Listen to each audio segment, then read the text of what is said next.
Hello students, तो previous class में हमने डिस्कशन किया था first thermodynamic equation of state and second thermodynamic equation of state. आज हम शुरू करेंगे फर्स्ट लॉ ऑफ थर्मोडायनामिक्स। ठीक है, इसका तो स्टेटमेंट आपको पता है। ठीक है, ये इसको हम बोलते हैं law of conservation of energy. ठीक है, तो delta U universe equals to delta U system plus delta U surrounding. ठीक है, delta U universe equal to delta U system plus delta U surrounding equals to 0। तो हम बोल सकते हैं delta U system equals to minus delta U surrounding. ठीक है, तो it is impossible to conduct a machine with produce work. ठीक है, तो ये क्या, एक मशीन को इम्पॉसिबल होता है कंस्ट्रक्ट करना जो वर्क प्रोड्यूस करेगा लेकिन एनर्जी कंजर्व नहीं करेगा। ठीक है, तो ये था फर्स्ट लॉ ऑफ थर्मोडायनामिक्स। तो इसका मेन हमारा जो मेन इक्वेशन क्या था, del U equals to Q plus W. ठीक है, क्यू क्या होता है, हीट, ये वर्क होता है, एंड डेल यू क्या होता है, change in internal energy, internal energy. ठीक है, तो इसको हम लिख सकते हैं D U equals to D Q plus D U equals to D Q plus P del V, क्योंकि वर्क क्या होता है, पी डीवी होता है, D W equals to P DV होता है। ठीक है, हाँ जी सर। तो ये हो गया thermodynamics, first law of thermodynamics. ठीक है, तो फॉर ए गैस देखो, गैस आइदर कंप्रेशन हो सकता है या एक्सपांशन हो सकता है। तो वर्क के लिए देखो, वर्क क्या हो सकता है, एक एक्सपांशन हो सकता है।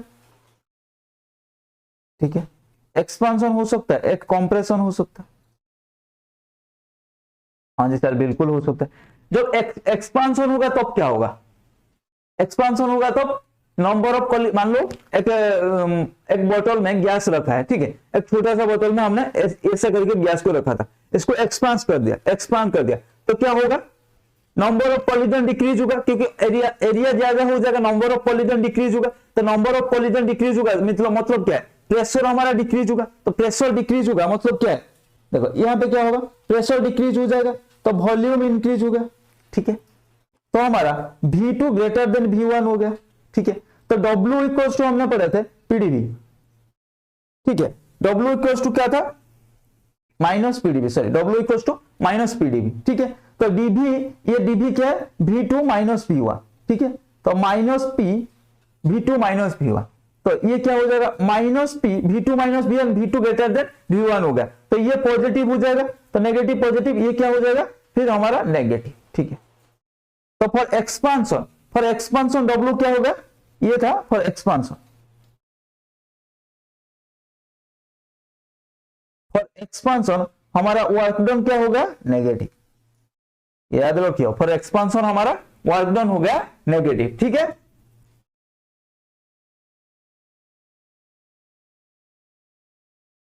देन अब देखते हैं फॉर कंप्रेशन क्या होगा। देखो फॉर कंप्रेशन में क्या होगा, कंप्रेशन में मान लो इतना सा वॉल्यूम पहले था, इतना सा, इसको कंप्रेस किया तो नंबर ऑफ पॉलीजन इंक्रीज होगा, नंबर ऑफ पॉलीजन इंक्रीज होगा मतलब प्रेशर इंक्रीज होगा, प्रेशर इंक्रीज होगा मतलब वॉल्यूम डिक्रीज होगा। तो फॉर कंप्रेशन क्या हो जाएगा, फॉर कंप्रेशन, ठीक है, फॉर कंप्रेशन क्या होगा हमारा, V2 लेस देन V1 होगा। तो W इक्वल्स टू जो माइनस PdV था, minus PdV V2 minus V1, ये भी नेगेटिव हो जाएगा, तो टोटल क्या हो जाएगा, पॉजिटिव। ठीक है, तो वर्क डन पॉजिटिव होता है जब कंप्रेशन होता है, वर्क डन नेगेटिव होता है जब एक्सपांशन होता है। ठीक है, तो वर्क डन नेगेटिव का मतलब क्या है, work done by the system. ठीक है, नेगेटिव का मतलब क्या है, वर्क, ये क्या हो रहा है, done by the system, by the system. ठीक है, ये क्या है, work done on the system, work done on the system. ठीक है, तो जब कंप्रेस एक्सपांशन होता है, ठीक है, क्या होता है, work done by the system होता है। जब कंप्रेशन होता है, हम फोर्स बाहर से फोर्स देते हैं, उसको कंप्रेस करते हैं। ठीक है, तो वहां पे नेगेटिव पॉजिटिव वर्क डन हो रहा है, तो work done on the system, system के ऊपर वर्क हो रहा है। ठीक है, समझ में आएगा। देन और एक क्या है हमारा, हमें पता है एक कांस्टेंट वॉल्यूम क्या होगा, एट कांस्टेंट वॉल्यूम क्या होगा, dV 0 हो जाएगा। तो W इक्वल्स टू क्या हो जाएगा, माइनस पी डीवी, तो क्या हो गया ये minus P into zero zero. तो जब कांस्टेंट वॉल्यूम में हम वर्क करेंगे वो क्या हो जाएगा, जीरो हो जाएगा। तो हमारा जो फर्स्ट लॉ ऑफ थर्मोडायनामिक्स था क्या हो जाएगा, वो del U equals to Q. तो change in internal energy equals to heat absorbed at constant volume. समझ में आ गया? हाँ जी सर समझ में तो आ गया। देन फॉर साइक्लिक प्रोसेस,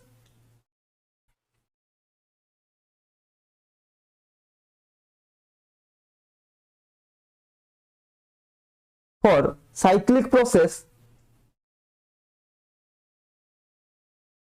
क्या होगा, फॉर साइक्लिक प्रोसेस में देखो, फॉर साइक्लिक प्रोसेस में क्या होगा, साइक्लिक प्रोसेस में हमारा क्या होता है, देखो del U equals to Q plus W. ठीक है, डेल यू एक स्टेट फंक्शन है, ठीक है, इंटरनल एनर्जी एक स्टेट फंक्शन है, वो इनिशियल एंड फाइनल स्टेट में के ऊपर डिपेंड करता है। ठीक है, ये एक स्टेट फंक्शन है, तो ये हमारा साइक्लिक प्रोसेस हो जाएगा तो जीरो हो जाएगा। ठीक है, स्टेट फंक्शन जीरो होगा तो क्यू इक्वल्स टू क्या होगा, माइनस डब्ल्यू। ठीक है, so the amount of heat absorbed by the system from the surrounding is equals to work done by the system। ठीक है, then for adiabatic process क्या होगा, for isothermal में भी डेल्टा यू जीरो होगा, ये भी हमारा Q equals to minus W होगा। then for adiabatic process में क्या होगा, for adiabatic process, ठीक है, for adiabatic process में क्या होगा हमारा Q जीरो, तो हमारा delta U equals to W, change in internal energy is equals to work done. ठीक है, for adiabatic process internal energy का चेंज वर्क डन के साथ हमारा सेम है। For cyclic process Q equals to minus W, and जहां del B zero होता है वहां delta U equals to Q at constant volume में। ठीक है, समझ में आएगा? ये था first law of thermodynamics. Enthalpy हमें क्या पता है, del U equals to Q plus W, तो क्यू इक्वल्स टू क्या है, डेल यू माइनस डब्ल्यू, तो ये क्या हो जाएगा, del U minus P del B. अगर एट कांस्टेंट प्रेशर लेंगे, at constant pressure, at constant pressure में क्या है, मतलब del P equals to zero, ये कांस्टेंट प्रेशर वाला सिचुएशन है, तो क्यू पी इक्वल्स टू हम इसको लिख सकते हैं del U plus P del B plus V del P. ठीक है, इसको हम लिख सकते हैं डेल यू प्लस हमारा क्या हो जाएगा, डेल पी वी। ठीक है, हाँ जी सर बिल्कुल ठीक है, डेल कॉमन लेंगे यू प्लस पी वी हो गया, तो ये क्या हो जाएगा, U plus P V Q, Q P equals to हमारा डेल एच। ठीक है, तो हम डेल एच इक्वल्स टू हम लिख सकते हैं del U plus P del V. ठीक है, तो heat absorbed at constant pressure, तो हमारा इसका डेफिनेशन अगर एंथैल्पी का लिखना चाहूंगे तो heat absorbed at constant pressure is called enthalpy, ठीक है, इसका पीडीएफ आपको मिल जाएगा डिस्क्रिप्शन में, मेरे टेलीग्राम चैनल का लिंक डाल दूंगा, वहां पे जाकर इसका पीडीएफ जो यहाँ पर मैं लिख रहा हूँ वही डिटो ऐसा ही मिल जाएगा आपको। ठीक है, तो आप चाहें तो लिख सकते हैं या बस 2x स्पीड में एक बार देख लो, या इसको जाकर पहले डाउनलोड कर लो, बस इसको साइड में रख के आप देख सकते हो। ठीक है, तो ये था heat absorbed at constant pressure is called enthalpy. समझ में आ गया? बिल्कुल आ गया समझ में। हीट कैपेसिटी क्या होता है, amount of heat required to raise the temperature by 1 degree. ठीक है, तो C equals to Q del T। ठीक है, ये 2 टाइप्स का होता है, एक होता है हीट कैपेसिटी C,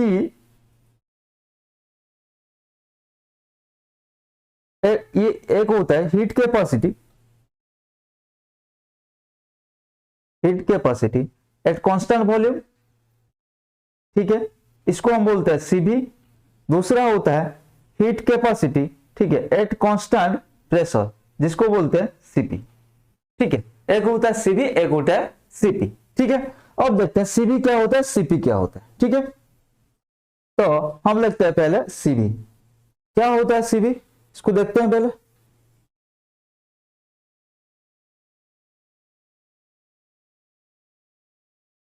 देखो CB क्या होता है, हमने क्या सीखा, हीट कैपेसिटी इक्वल्स टू हम इसको लिख सकते हैं del Q D Q by D T, ठीक है, D Q by D T.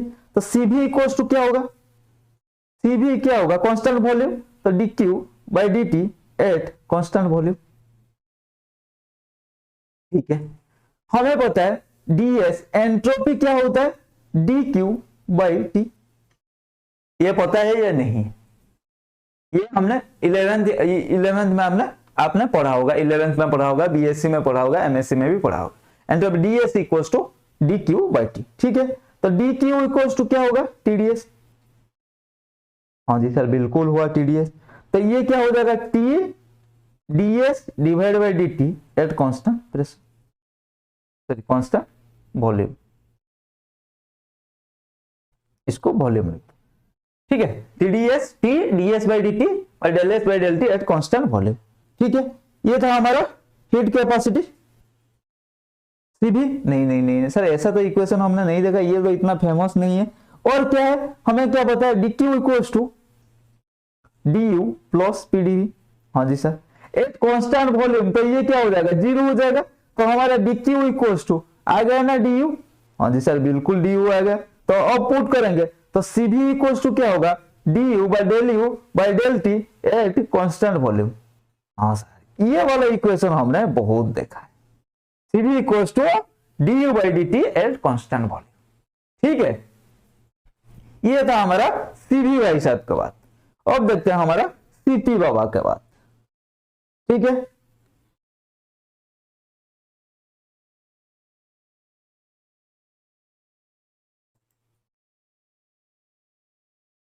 CP बाबा की बात, सीपी इक्वल्स टू वही सी इक्वल्स टू हमने क्या सीखा, D Q by D T, हाँ जी सर बिल्कुल सीखा।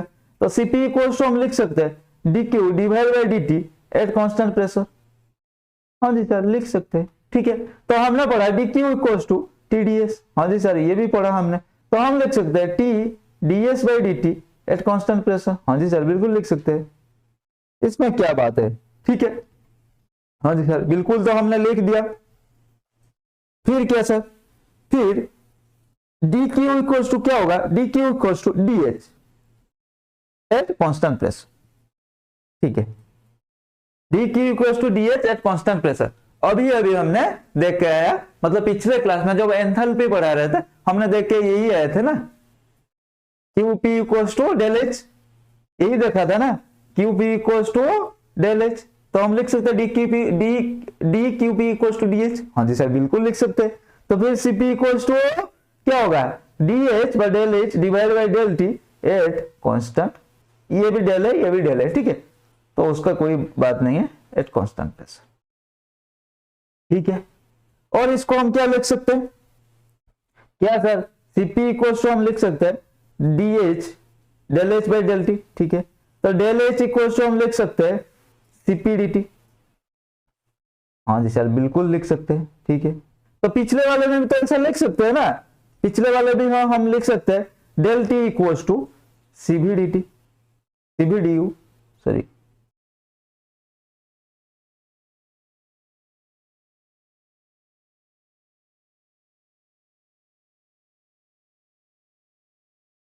Del T equal to CB D U, इसका क्या है, तो डेल यू इक्वल्स टू हम क्या लिख सकते हैं, कुछ गलत हुआ है क्या, अबे डेल टी इक्वल्स टू नहीं नहीं नहीं ये गलत हो गया, ठीक है।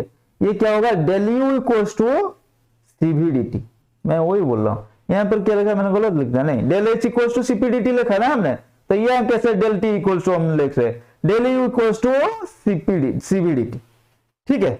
समझ में आ गया, हाँ जी सर समझ में आएगा। फिर एन मोल अगर लेंगे तो ये क्या हो जाएगा, del U equals to N CB D T, ठीक है, ठीक है। अरे दिख नहीं रहा क्या, हाँ del U equals to N CB D T, ये हो जाएगा for N mole, for N mole del H equals to N CP D T,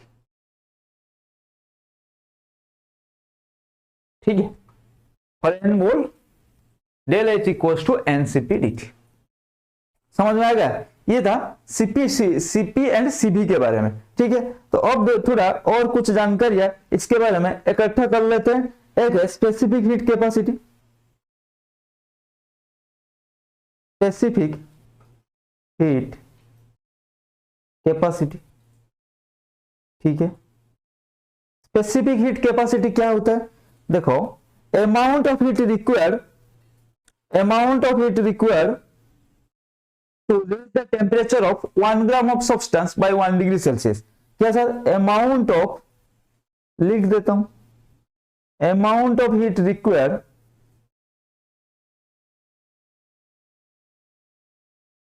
to raise the temperature of 1 gram of substance by 1 degree Celsius, by 1 degree Celsius। Amount of heat required to raise the temperature of 1 gram of substance by 1 degree Celsius। तो हमारा C क्या हो जाएगा, Q by W delta T, ठीक है। C equals to Q by W delta T।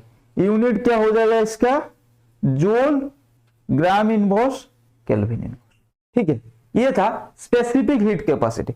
अब देखते हैं मोलर हीट कैपेसिटी। अब क्या है molar heat capacity, molar heat capacity, ठीक है।